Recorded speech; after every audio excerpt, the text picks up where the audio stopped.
The Sandwich CEO. In this series, we are examining the difference between positionship and leadership, and in particular, exploring the dynamic patterns that may indicate that you or someone else is using their position to achieve things rather than actually doing the hard work of true leadership.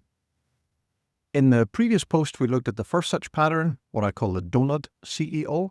Today, we're looking at pattern 2, the Sandwich CEO. Now, first, a quick word on terminology. Throughout this series, for ease of understanding, we're using the acronym CEO, Chief Executive Officer, in the blog post titles only. All the principles apply to what, in predictable success terminology, we refer to as the MSE. That's the most senior executive, which in context could refer to a CEO, but also a lead pastor, the senior partner, the head of a division, a department, a project group, or team. So apply the principles to the MSE of whichever context you most work within. We'll use MSE in the rest of the posts to make this clear. Here's what the Sandwich MSE looks like. And in the blog post page accompanying this audiogram, there's an illustration. The Sandwich MSE is in some ways the opposite of the Doughnut MSE.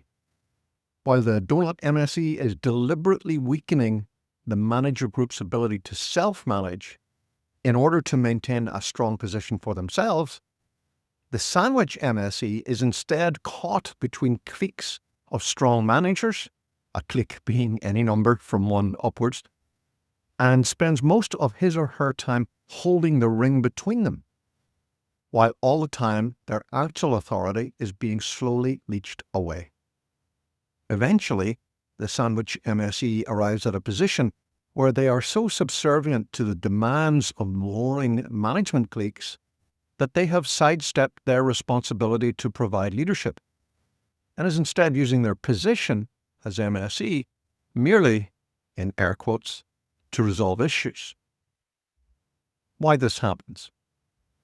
The most common circumstances that produce a Sandwich MSE are 1.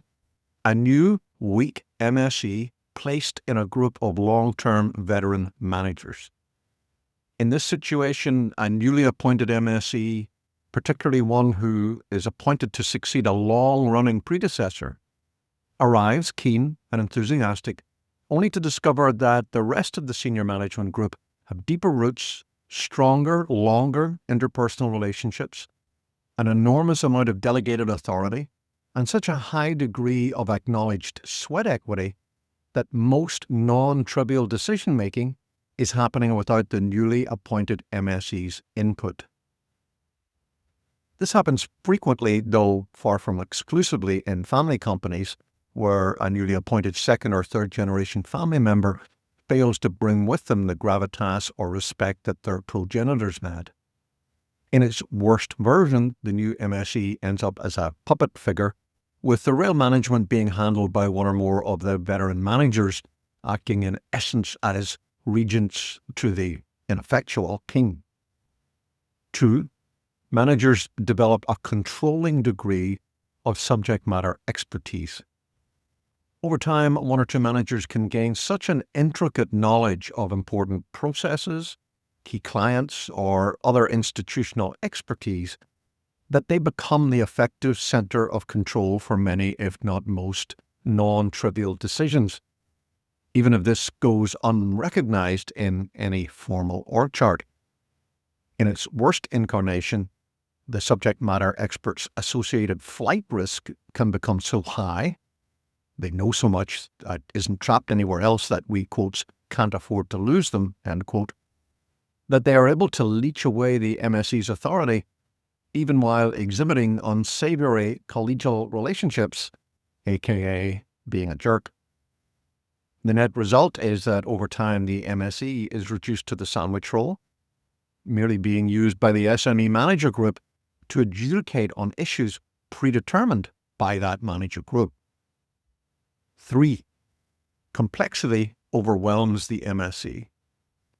Sometimes the sheer complexity of just maintaining a fast-growing organization can become so overwhelming that the MSE becomes submerged in day-to-day management, and over time implicitly cedes the role of leadership to other members of the senior leadership team.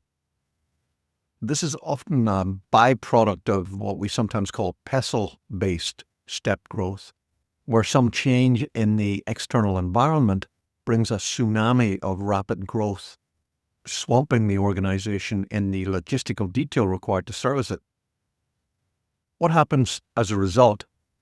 Strong managers begin to dominate the weaker MSE and turn him or her into a weak Solomon, constantly having to adjudicate between them. Over time, the managers form cliques, building fiefdoms of their own, leading to loss of both vision and alignment in the wider organization. Although vision and alignment will be strong within the fiefs, at least for a while, until the leadership vacuum at the center of the organization begins to drag the entire edifice down. And in the worst case, internal infighting becomes noxious, close to a civil war. This is not a leadership pattern that lends itself easily to self-help prescriptions. It's frankly a bleak situation. If the MSE is an inherently weak individual, likely he or she will need to be replaced. A strong MSE, once alerted to the position, can only change the dynamic by demoting or firing one or more of the overstrong managers. Either way, a major change is required if the organization is not to move rapidly through treadmill and into the big rut.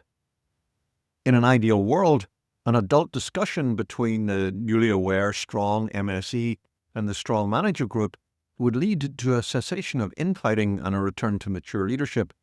But in my experience, this is rarer than a genuinely funny dad joke. So my daughter assures me. A self-awareness check. Use this simple 10-question self-assessment to check if you or a colleague you work with might be a sandwich MSE. Make sure to answer all 10 questions to see your diagnosis at the bottom of the quiz. And you'll find a link to that self-assessment in the notes below.